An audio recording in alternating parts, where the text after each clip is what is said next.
একটা ভিডিও দেখিয়ে পর্বটা শুরু করলাম। যাদের দেখলেন তাদের কারুর দাদাকে, কারুর ভাইকে, কারুর হাজবেন্ডকে এনআইএ তদন্তের জন্য গ্রেপ্তার করেছে বা তুলে নিয়ে গেছে। রাজনৈতিকভাবে তৃণমূলের বিরুদ্ধে বা দিদির বিরুদ্ধে কিছু গুরুত্বপূর্ণ স্লোগান রয়েছে।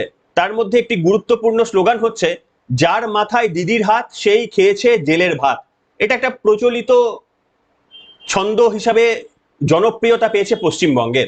জানি না, কিন্তু মমতা বন্দ্যোপাধ্যায় এখনো নিয়ম করে এই মালদাহ ঘটনার আগে তো করছিলেন, ঘটনা থেকে কোনো শিক্ষা তিনি নেওয়ার প্রয়োজন বোধ করছেন না এবং ক্রমাগত প্রত্যেকটি মঞ্চ থেকে নিয়ম করে মা বোনেদের আবারও ঝাঁটা নিয়ে বেরোনোর নিদান দিচ্ছেন। এবং সামনের সারিতে যারা বসে রয়েছেন, এই যে দেখলেন যাদের হাপুস নয়নে কাঁদতে, সত্যিই তো তারা সংখ্যালঘু পরিবারের, তারা এই মুহূর্তে তাদের অনেকের নাম ওঠেনি, তাই নিয়ে তাদের চিন্তা রয়েছে। যারা লড়াই করার জন্য তাদের বাড়িতে ছিলেন তাদেরও পর্যন্ত রাজনৈতিক পাপচক্রে পড়ে তাদেরও জেল হয়ে গেল। এবার বাড়ির লোকেরা করে তো কি করে? মমতা বন্দ্যোপাধ্যায়ের রাজনীতি করতে গিয়ে কিভাবে শেষ হয়ে যেতে হয় তার এটা হচ্ছে উদাহরণ। আজকে পুরো পর্বটা আপনাদের বিশ্লেষণ করব যে নির্বাচন কমিশন সকাল থেকে রাত পর্যন্ত, মধ্যরাত পর্যন্ত কি তাণ্ডব চালাচ্ছে গণতন্ত্রকে রক্ষার জন্য। তার কারণ তৃণমূল কংগ্রেস নামক একটা রাজনৈতিক দল তো আর বলা যাবে না, রাজনৈতিক ভাইরাস অনেকে বলেন, জানি না আপনারা কি নামে অভিহিত করতে চাইবেন। যেখানেই যে প্রার্থী যাচ্ছেন কার্যত সেই প্রার্থীদের আটকানোর চেষ্টা নিজের হাতে দায়িত্ব করে তুলে নিচ্ছে তৃণমূল কংগ্রেস। কোথাও কংগ্রেস প্রার্থী, কোথাও বিজেপি প্রার্থী, মোটামুটি সিপিএম প্রার্থীদের এখনো তারা ছাড় দিয়েছে। তার কারণ তারা মনে করছে, বা সিপিএমও মনে করে, যে দুজনের রাজনৈতিক মতামত কার্যত কমে কমে একই বৃন্তে দুটো কুসুমের মতো হয়ে গেছে এখন। যাই হোক, আলোচনা করি, অনেক ভিডিও দেখাবো, অনেক তথ্য দেখাবো, কিন্তু ওই আমাদের তো গ্রোথ হচ্ছে না। একটু গ্রোথের জন্য সাবস্ক্রাইব বাটনটা তো প্রেস করতে হবে আপনাদের, সেটা একটু করবেন দয়া করে। নমস্কার, welcome to simple as ABC. আপনাদের সকলকে স্বাগত জানিয়ে শুরু করছি অত্যন্ত গুরুত্বপূর্ণ একটি পর্ব। কিন্তু সাবস্ক্রাইব না করলে কি করে লড়াইটা করি? লড়াই করার জন্য একটু তো পাশে থাকা দরকার, বিনা পয়সায় সাবস্ক্রাইব একটা ছোট্ট ক্লিক করে। আমি আপনাদের সামনে একটা গুরুত্বপূর্ণ তথ্য দেখাই, সেটা হচ্ছে সুপ্রতিম সরকার। আপনারা জানেন 31শে জানুয়ারি তাকে রাজ্যের মানে কমিশনার, পুলিশ কমিশনার হিসেবে নিয়োগ করা হয়েছিল। সুপ্রতিম সরকার অত্যন্ত ভালো কথা বলতে পারেন। আমার মনে হয় তিনি আইপিএস অফিসার না হলে সাহিত্যে কিছু একটা করতে পারতেন। তার থেকেও ভালো যিনি যেটা করতে পারতেন সেটা হচ্ছে তৃণমূলের দক্ষ সংগঠক হতে পারতেন চাইলে। তো এই সুপ্রতিম সরকার নির্বাচন কমিশন আসার পরই মাত্র কয়েক মাসের তিনি কমিশনার হিসেবে ছিলেন, তাকে সরিয়ে দিয়েছেন এবং সিআইডির অ্যাডিশনাল ডিজি করে তাকে রেখে দিয়েছিলেন। এহেন সুপ্রতিম সরকারকে তামিলনাড়ু পাঠানোর নিদান দিয়ে দিয়েছে নির্বাচন কমিশন। তার কারণ এই সমস্ত আইপিএস অফিসাররা পশ্চিমবঙ্গে থাকা মানে হচ্ছে তৃণমূল কংগ্রেস আরো বেশি শক্তিশালী হওয়া। কারণ গণতন্ত্রে তো সাধারণ মানুষের সবার সমান অধিকার, কিন্তু এই আইপিএস আধিকারিকদের স্পেশাল কিছু অধিকার রয়েছে।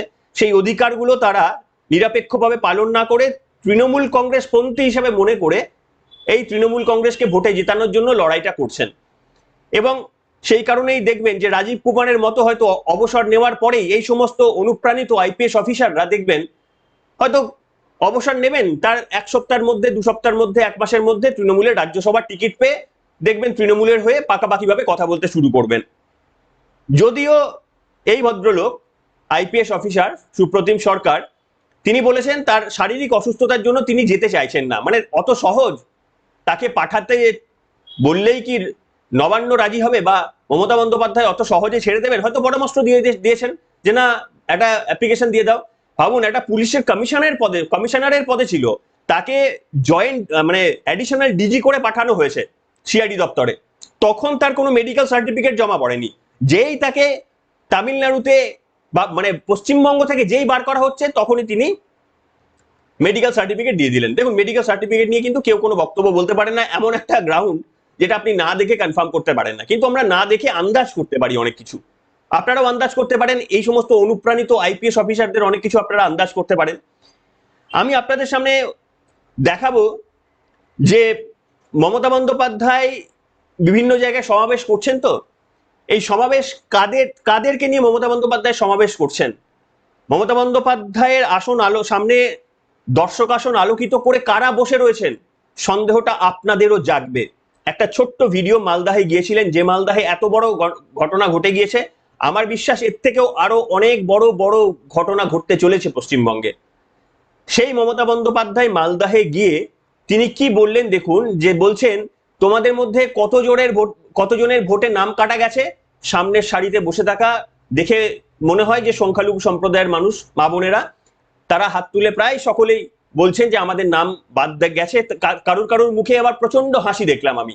এক হতে পারে যে এটা সাজানো আগে থেকেই একটা স্ক্রিপ্ট করে রাজনৈতিকভাবে রেখে দেওয়া হয়েছিল, আর না হলে মমতা বন্দ্যোপাধ্যায় কাদের উদ্দেশ্যে ভাষণ দিতে গেছেন সেই প্রশ্নটা অবশ্যই করব। আগে ভিডিওটা একবার দেখে নিন। এসআইআরে আপনাদের অনেকের নাম কেটেছে, এখানে যারা উপস্থিত আছে কার কার নাম কেটেছে একটু হাত তুলবেন। হ্যাঁ,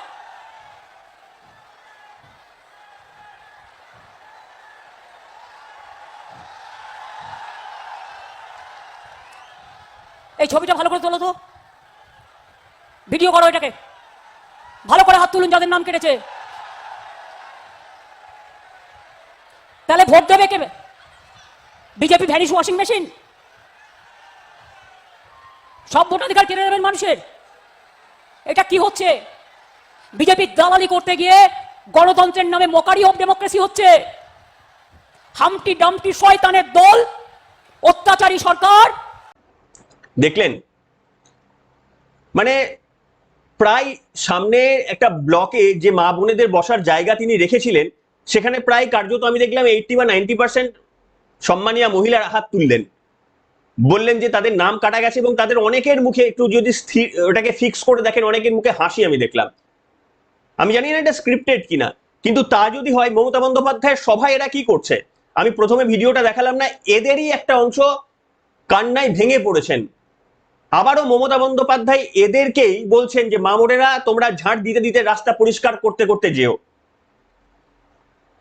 তো আমি একটাই বলবো যে আপনারা যাই করুন ভেবে করবেন, তার কারণ এই যে দেখলেন না, মানে হাপুস নয়নে মা বোনেরা কাঁদছিলেন, তাদের মধ্যে কিন্তু কোনো ব্যানার্জি ফ্যামিলি ছিল না, তাদের মধ্যে কোনো রাজনৈতিক নেতৃত্বের কোনো ফ্যামিলি ছিল না, ছিল আপনার পরিবারের অসহায় মা বোনেরা। কাজেই ভেবে দেখবেন যে আপনি যার জন্য প্রাণপাত করছেন, আপনি আর আপনার বিপদে তারা কিন্তু কেউ পাশে দাঁড়াবে না। মমতা বন্দ্যোপাধ্যায় এইরকমই একটা জনসভা থেকে আবারও গতকাল বললেন ঝাঁটা নিয়ে রেডি থাকতে। শুনুন, আপনারা ঝাঁটা নিয়ে রেডি থাকবেন, আর পুলিশ, এনআইএ, সিবিআই, নির্বাচন কমিশন তারাও রেডি রয়েছে। আপনি সংবিধান ভাঙলেই কিন্তু আপনাকে এইভাবে নিয়ে চলে যাওয়া হবে, এবং তারপর কিন্তু কোন রাজনৈতিক নেতা যারা ঝাঁটা নিয়ে যাওয়ার আপনাকে নিদান দিয়েছিলেন, তারা কিন্তু আপনাকে বাঁচাতে আসবে না। আগে দেখে নিন মমতা বন্দ্যোপাধ্যায় গতকালও কি বলেছেন। আপনাদেরও বলে যাচ্ছি, বাড়িতে সকলের নিশ্চয়ই ঝাড়ু আছে, একটা করে ক্ষীরের ঝাড়ু রাখুন, আর যখন কেউ আটকাবে ক্ষীরের ঝাড়ু দিয়ে রাস্তাটাকে পরিষ্কার করুন। রাস্তাটাও পরিষ্কার হয়ে যাবে, গণতন্ত্রের রাস্তাটাও পরিষ্কার হয়ে যাবে। বুঝলেন কি বললাম? নিজেদের যদি 365 দিন ভালো থাকতে হয়, আগামী দিন ভালো থাকতে হয়, আগামী 5 বছর ভালো থাকতে হয়, তবে একদিন সবাইকে মিলে জোট বাঁধতে হবে। জোট বাঁধুন, তৈরি হন। শুনলেন তো? এটা আপনার সিদ্ধান্ত যে মমতা বন্দ্যোপাধ্যায়ের বক্তব্যে আপনি আনন্দে উৎফুল্লিত হয়ে আপনি ভোটে ঝামেলা করতে যাবেন কিনা। কেন বলছি, আমি কয়েকটা ঘটনার আজকে কথা বলবো। নির্বাচন কমিশন যারা যারা ঝামেলা করতে গেছে তাদের জন্য কি কি সবক শিখিয়েছে আমি আজকে আপনাদের বলবো। একটু শুধরে যাবেন যারা ভাবছেন যে না কিছু করতে যাবেন, আপনাদের দেশপ্রেমিক মানবিকতাকে জাগ্রত করে কিছু একটা তৃণমূলকে কন্ট্রিবিউট করবেন, যারা এখনো ভাবছেন তাদেরকে দেখাবো কয়েকটা অংশ, দেখবেন। কিন্তু তার আগে আমাকে মাফ করবেন, আমি একটা ছোট্ট অডিও আপনাকে শোনাবোই, যে অডিওটা পশ্চিমবঙ্গের প্রত্যেকটি মানুষ ইতিমধ্যে, মানে 6 মাস আগে সবাই শুনে ফেলেছিলেন, কিন্তু তাও একটা ছোট্ট অংশ আমাকে শোনাতে হবে। বাচ্চারা কান বন্ধ করে থাকবেন, মায়েরা বোনেরা কান বন্ধ করে থাকবেন, কারণ ভাষণ দেবেন অনুব্রত মণ্ডল। পুলিশকে যে অনুব্রত মণ্ডল তার মা বোনেদেরকে নিয়ে একটা নোংরা, মানে কি বলবো, বস্তিতেও কোথাও, মানে পৃথিবীর সব থেকে নোংরা জায়গাতেও যে গালিগালাজ গুলো চলে তার থেকেও নোংরা গালিগালাজ করেছেন অনুব্রত মণ্ডল। কেন তার কথা হঠাৎ করে বলছি? তৃণমূল কংগ্রেস সম্ভবত 40 জন স্টার ক্যাম্পেনার বেসেছেন প্রথম পর্বের জন্য। তার মধ্যে জায়গা করে নিয়েছেন 2 বছর গরু না কয়লা কি সব, গরু চুরি বোধহয় এইসব মামলায় জেল খাটা, 2 বছরের ওপর তিহার জেলে কাটানো তৃণমূলের সম্পদ অনুব্রত মণ্ডল। পুলিশের মা বোন উদ্ধার করে দেওয়া, বাংলার মা বোনেদের উদ্ধার করে দেওয়া, ওই বাংলা ভাষাতেই, যে বাংলা ভাষা নিয়ে মমতা বন্দ্যোপাধ্যায় অনেক কিছু বলেন, সেই বাংলা ভাষাতেই মা বোনেদের গালিগালাজ করেছিলেন। একটা ছোট্ট অংশ এই জন্যই শোনাবো, তার কারণ পরে গিয়ে দেখাচ্ছি যে স্টার ক্যাম্পেনারে অনুব্রতের নামটা জল করে জ্বালিয়ে রেখেছে তৃণমূল কংগ্রেস। শোনাবো, একটু কানে হাত দিয়ে শুনবেন। হ্যাঁ বলুন। গুড মারবো কালকে রে, তোর পশু ডেপুটেশন দিয়ে তোর বাংলো বলতে যাব, তোকে বার করে নিয়ে আসবো কানকি ছেলে। বল বল বল বল বল বল বল বল হ্যালো, বল কানকি ছেলে বল। আপনি কি বলছেন? আমি অনুব্রত মন্ডল বলছি, তোর বউ দারুণ দেখতে, আপনাকে নিয়ে এসছে এটা। শুনলেন, আমি অল্পই শোনালাম, আমাকে মাফ করবেন, আমাকে ক্ষমা করবেন, আমাকে শোনাতে হলো। তার কারণ হচ্ছে আমাদের রাজনৈতিক সংস্কৃতিটা ঠিক এই জায়গায় এসে পৌঁছেছে। আর সংস্কৃতি যখন এই জায়গায় এসে পৌঁছেছে তখন তো আপনাদের কিছুটা করে অনিচ্ছা সত্ত্বেও দিতে হয়। যে কাদের ভোট দিতে যাবেন, এই অনুব্রত মণ্ডলের দলকে আপনারা ভোট দেওয়ার জন্য মনস্থ করেছেন, বা আপনার ফ্যামিলি মেম্বাররা, আপনি হয়তো দিচ্ছেন না, আপনার বন্ধু এই অনুব্রত মণ্ডলের দলকে ভোট দেবে, আপনার ফ্যামিলি, আপনার আত্মীয় এই অনুব্রত মণ্ডলের দলকে ভোট দেবে, যে পুলিশের মা বোনকে এইরকম ভাবে শাসাচ্ছে, একরকম ভাবে শাসাচ্ছে, তার বিরুদ্ধে কোন রকম ব্যবস্থা নেওয়া হয়েছে। মমতা বন্দ্যোপাধ্যায়ের অনুপ্রেরণায় অনুপ্রাণিত হলে আপনি মা বোনেদের উপর যত খুশি অত্যাচার করে নিতে পারেন, আপনার কিচ্ছুটি হবে না। প্রমাণ অনুব্রত মণ্ডল, এটা তো আর প্রমাণ লাগে না, কিচ্ছুটি আপনার হবে না। এইরকম একটা পরিস্থিতি আপনারা দেখতে পাচ্ছেন যে স্টার ক্যাম্পেনার হিসেবে অনুব্রত মণ্ডল দু বছর তিহার জেলে কাটিয়েছে। এ নাকি রাজনৈতিক নেতা, এ আপনাকে ভাষণ দেবে আপনার জীবনে কিভাবে উন্নতি হবে, এ আপনাকে বোঝাবে অর্থনীতির চাকা গড়ানোর জন্য তৃণমূল আপনার জীবনে ঠিক কি কি কাজ করেছে, এ বোঝাবে, আর সেটা বুঝে আপনি রাজনৈতিকভাবে তৃণমূলকে ভোট দিতে যাবেন। মানে ভাবুন আজকে কোন জায়গায় এসেছে। উল্টোটা হওয়া উচিত যে এ যত মুখ খুলবে তত এদের ভোট কাটবে। যদি একজন মানুষ ভেবে থাকে যে তৃণমূলকে এবারে ভোট দেবো অনুব্রত মুখ খুললেই, বা এই স্টার ক্যাম্পেনারে অনুব্রতর নাম দেখলেই সে আর ভোট দেবে না, এইটাই যেখানে হওয়া উচিত ছিল। আজকে পশ্চিমবঙ্গের অবস্থা দেখুন, তৃণমূল কংগ্রেস এই জায়গায় সাকসেস, তারা সমাজকে পেছন দিকে নিয়ে যেতে সাকসেস। তার কারণ আজকেও মানুষ রয়েছে, একটা ভোটও তৃণমূল কংগ্রেস তো পড়বে, একটা ছেড়ে দিন, কোটি কোটি ভোট পড়বে তৃণমূল কংগ্রেসে, এখানেও তো পড়বে নাকি, 40 লক্ষ না কত ভোট পড়েছিল, তো এবারেও তো ভোট পড়বে, এখনো ভোট দেবে তৃণমূল কংগ্রেসকে পশ্চিমবঙ্গের লোকেরা। এইখানে আমি আপনাদের সামনে কয়েকটা মানে উদাহরণ দেব, যে দেখুন আপনি কাকে ভোট দেবেন না দেবেন এটা কমপ্লিটলি আপনার ব্যক্তিগত ব্যাপার। শুধুমাত্রই ভোট দেওয়ার আগে যেটা করা উচিত, যে আপনার প্রিয়জন, আপনার পরিবার, আপনার আগামী প্রজন্মকে কারা, মানে কোন রাজনৈতিক দলই তো মানে সোনার রাস্তা বিছিয়ে দেবে না, কিন্তু কে একেবারে বর্জনীয় এইটা আমরা মানে ওই ফিল্টার করে করে যেতে পারি। কাকে চুজ করবো এটা হয়তো ডিফিকাল্ট, কিন্তু কাকে বর্জন করবো তার তালিকার 1 নম্বরে তৃণমূল কংগ্রেস।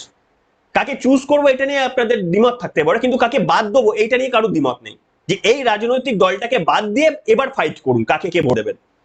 এইখানে শুভেন্দু অধিকারী, অমিত শাহ মিলে যখন রোড শো করেছিলেন সেদিন আপনারা জানেন যে সেখানে প্রচুর ঝুট ঝামেলা হয়েছিল, এবং নির্বাচন কমিশনের সূত্রের খবর হচ্ছে যে তারা এই ঘটনার পর 4 জন পুলিশ আধিকারিককে সাসপেন্ড করেছেন, বিভাগীয় তদন্ত শুরু করেছেন। কেন এই কথা বলছি আসছি। তার মধ্যে ডিসি সাউথও রয়েছে। ডিসি মানে হচ্ছে ডেপুটি কমিশনার। ডেপুটি কমিশনার সম্ভবত সিদ্ধার্থ দত্ত, ডেপুটি কমিশনার সিদ্ধার্থ দত্তকে সাসপেন্ড করেছেন এবং তার বিরুদ্ধে বিভাগীয় তদন্ত শুরু করার নির্দেশ দিয়েছেন। এছাড়াও আলিপুর থানার ওসি প্রিয়ঙ্কর চক্রবর্তী, অতিরিক্ত ওসি চণ্ডীচরণ বন্দ্যোপাধ্যায় এবং এক সার্জেন্ট সৌরভ চট্টোপাধ্যায়কে সাসপেন্ড করেছেন। কেন না, এক প্রার্থী, সবার প্রচারের অধিকার রয়েছে, তৃণমূল কংগ্রেস ভেবে নিয়েছে এটা তাদের একমাত্র অধিকার। ক্রমাগত যে যেখানে প্রচারে যাচ্ছে ওরা সেই জায়গাটাকে ব্লক করে, কখনো মাইক বাজিয়ে, কখনো গাজোয়ারি করে এসে চেষ্টা করছে।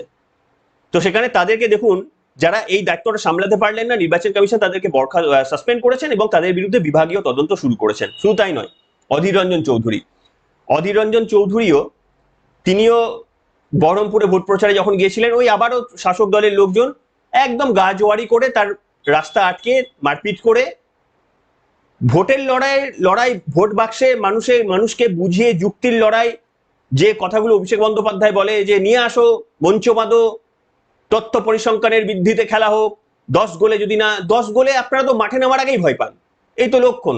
আরে ভোটের লড়াই তো নামতেই পাচ্ছেন না, যেখানে যে প্রার্থী যাচ্ছে আগেই তাদেরকে হুমকি দিচ্ছেন। আরে তথ্য পরিসংখ্যানের লড়াইয়ের কোথায়, আপনি তো মুখে বলছেন, আপনার তো সাহসই নেই, আপনার দমই নেই, আপনি লড়ান, ভোটের ময়দানে মানুষকে সুস্থভাবে গণতান্ত্রিক অধিকার প্রয়োগের ব্যবস্থা করে দিন। সেটা তো করার কোথাও তো বলছেন না যে শান্তিপ্রিয়ভাবে ভোট করুন, যারা করছেন তাদের জন্য পুলিশ চরম ব্যবস্থা নিক। শুধুমাত্র গাজওয়ারি করবে, মানে আমি এদিকে সৎ বক্তব্য বলবো, আমি এদিকে বলবো যে একদিকে বলবো ঝাড়ু নিয়ে বেরিয়ে পড়ো, আর একদিকে বলবো যে না না তোমরা অশান্তি করো না, যাতে করে আইন আমাকে বাঁচিয়ে দিতে পারে। কেননা আমি তো বলেছিলাম অশান্তি করো না, আর প্রথম 40 মিনিটের মধ্যে যে 38 মিনিট বলে গেলাম যে ঝাঁটা নিয়ে এসো, এবারে ভয়ঙ্কর খেলা হবে, এবারে আরো ভয়ঙ্কর খেলা হবে, তা নিয়ে কোনো ব্যাপার না। লাস্ট লাইনে আমি শুধু বলে দেবো সবাই শান্তিপূর্ণভাবে কাজ করবেন। কোর্টে কিছু হলে তখন বলবো ওই অংশটা ওই যে বলেছিলাম যে শান্তিপূর্ণভাবে খেলা হবে বলে দিয়েছিলাম আমি। এই হচ্ছে পরিস্থিতি। এইখানে দেখুন, যদি পুলিশের ডিসি পর্যন্ত, ডেপুটি কমিশনার পর্যন্ত সাসপেন্ড হয়ে তার বিরুদ্ধে বিভাগীয় তদন্ত হয়, মা বোনেরা যাদেরকে ঝাঁটা নিয়ে বেরোতে বলছেন একটু সাবধানে বেরোবেন মমতা বন্দ্যোপাধ্যায়ের কথা শুনে। ডেপুটি কমিশনার পুলিশ, তার বিরুদ্ধে বিভাগীয় তদন্ত হচ্ছে, আপনি কোন ছাড়? ভোট মিটে যাবে, কেউ একটা হারবে কেউ একটা জিতবে, কিন্তু আপনার পরিবারটা শেষ হয়ে যাবে, নষ্ট হয়ে যাবে এই রাজনীতির পাকচক্রে পড়ে। শুধু এটাই নয়, কংগ্রেসকেও বলছিলাম যে কংগ্রেসের যে আটকে ছিল তাদের বিরুদ্ধেও 4 জন তৃণমূল কংগ্রেসের কর্মী বা তাদের সমর্থক বা কেউ নেতা গোছের কেউ হবে, তাদেরকে তাদের বিরুদ্ধেও ব্যবস্থা নেওয়ার কথা বলেছে নির্বাচন কমিশন। তো এই হচ্ছে ব্যবস্থা। সার্বিকভাবে নির্বাচন কমিশন যা করছে সেটা একেবারেই সকাল থেকে মধ্যরাত পর্যন্ত তারা ক্রমাগত সজাগ এবং সতর্ক। যে আপনি ভাবছেন রাতে কিছু একটা ঘটিয়ে দেবেন, সেটা নির্বাচন কমিশন মিডিয়ার তথ্য ছাড়া পাচ্ছেন না এরকম নয়, মিডিয়া ছাড়াও তারা তথ্য পেয়ে যাচ্ছেন। এই পরিস্থিতিতে আপনাদের ঠিক করতে হবে যে অনুব্রত মণ্ডল যাদের স্টার ক্যাম্পেনার, বালু চুরির পর সে কিভাবে চলছিল দেখেছিলেন, মনে আছে তো? আমি পরে আরো একবার দেখিয়ে দেবো ভিডিওটা। ধরা পড়ার পর পুলিশের কাছে কিভাবে চলছিল হাঁটছিলেন দেখেছিলেন তো? আর এখন দেখবেন তো কিভাবে হাঁটছেন, ছাড়া পাওয়ার পরের দিনই ছুটছেন, আর ধরা পড়লেই একেবারে এমন ভাবে হাঁটছেন বা আপনি, আমি শিওর টলিউডের কোনো অভিনেতা ওই যদি অভিনয় করে দেখাতে পারে, এরা আদতে বিরাট বড় বড় একে অপরে বিরাট বড় অভিনেতা হয়ে গেছেন, বিরাট বিরাট অভিনেতা হয়ে গেছে। কিন্তু পশ্চিমবঙ্গের মানুষের ইচ্ছা করে না যে এদের অভিনয়ের মুখোশগুলো টেনে খুলে ছেড়ে দিতে। মনে হয় না যে গণতান্ত্রিক ভাবে এদেরকে পরাজিত করার পর এদের মুখোশগুলো টেনে খুলে ছেড়ে দিতে? তো সেটার জন্য তো পরিবর্তন প্রয়োজন। মমতা বন্দ্যোপাধ্যায় যতদিন শাসন ক্ষমতায় থাকবে ততদিন তো এদের মুখোশ টেনে খোলা যাবে না। তো সেটার জন্য তো পরিবর্তনটা অন্তত প্রয়োজন। সেই পরিবর্তনের জন্য একটা রাজনৈতিক দল, এমন দল তাকে আর বর্জন করা যাচ্ছে না। জীবনে এত মধু পেয়ে গেছেন ওই রাজনৈতিক দলের কাছে, আর কিছুতেই তাকে আর বর্জন করা যাচ্ছে না। কি অদ্ভুত ব্যাপার! কোন রাজ্যে এরকম হয়? এত নোংরামোটা হয়? ভাবুন না, এত কিছু করার পরও যদি একটা রাজনৈতিক দলকে লাইসেন্স দিয়ে দেন, তার মানে তারা এবার খেলাটা কোথা থেকে শুরু করবে? এই মানুষ এই সমস্তকে হজম করে নিয়েছে। আর কোনো অভিযোগ নয়, আর কোনো চুরি, কোনো ডাকাতি, কোনো কিছুই অভিযোগ নয়। কারণ মানুষ, পশ্চিমবঙ্গের মানুষ বলেছে অ্যাকসেপ্টেড বলে নির্বাচনে চতুর্থবারের জন্য জিতিয়ে দিয়েছে। পরের বার আর তাহলে আর কিছু বলতে পারবেন না। সব বুঝছেন, সব করছেন, এরপরেও নিজের সিদ্ধান্তে করবেন। সবাই খুব মানে বাচ্চা নন। 18 বছর হয়ে যাওয়ার পরই ভোটাধিকার প্রয়োগ করার জন্য সংবিধান আমাদের এই কারণেই পারমিশন দেন। আর অনেকের 18 বছর পরেও আমাদের মতো অনেকের আছে, যদি বুদ্ধি না হয়ে থাকে তাহলে ঠিক আছে, হবে, সমাজটা ওই দিকেই এগোবে। বেশিরভাগ মানুষ যেরকম সেরকম দিকেই সমাজটা এগোবে। এটাই গণতন্ত্রের নিয়ম। 1 জন 2 জন, তার 10 জনের বুদ্ধি ধরলে হবে না। ম্যাক্সিমাম মানুষ যদি উল্টো দিকে যেতে চায়, অনিচ্ছা সত্ত্বেও ভালো মানুষদেরও উল্টো দিকে যেতে হবে। যে প্রথমে 34 বছর, তারপরে 15 বছর আমাদের যেতে হচ্ছে, অনিচ্ছা সত্ত্বেও এই দিকেই যেতে হচ্ছে। এনিওয়ে, আপনাদের মতামত লিখে জানাবেন। সবাই ভালো থাকবেন, এখনকার মতো এখানে।